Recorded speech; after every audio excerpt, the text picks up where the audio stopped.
यांनी महाविकास आघाडीच्या वतीनं काँग्रेस पक्ष म्हणून या ठिकाणी उमेदवारी अर्ज दाखल केलेला आहे। यासाठी काँग्रेस पक्षाचे नेते या ठिकाणी माजी मंत्री आदरणीय देशमुखजी, अमितजी ठिकाणी उपस्थित आहेत। शिवसेनेचे आमचे या ठिकाणी उपस्थित आंबेडकर साहेब आहेत, काँग्रेसचे आपले आमदार गोरंट्याला आणि राजसाहेब वगैरे अन्य सगळे लोक या ठिकाणी उपस्थित आहेत। मला एवढंच वाटतं की निश्चित प्रकारे लोकांचा एक प्रचंड चीड या सध्याच्या जे सामान्य लोकांशी निगडीत असे प्रश्न आहेत, ज्याच्यात महागाई असेल, बेरोजगारी असेल, प्रामुख्याने लोकांच्या बाबतीतली सगळ्यात महत्त्वाची विषय म्हणजे शेतकऱ्यांना आज जो भाव मिळत नाही त्या भावाचा प्रश्न असेल, आणि सगळ्यात महत्त्वाचं की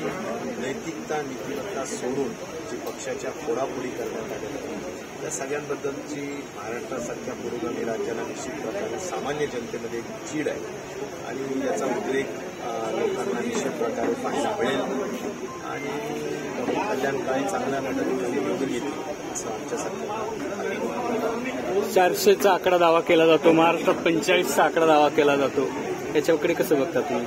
मला वाटतं जनतेमध्ये मूड वेगळा आहे आणि जरी दावे काही केले तरी निश्चित प्रकारे लोकांना आश्चर्य वाटेल असंच निकाल मिळेल। ते आपल्याला थोडं निकालासाठी वाटच बघावं। Okay, thank you sir. Deshmukh sir.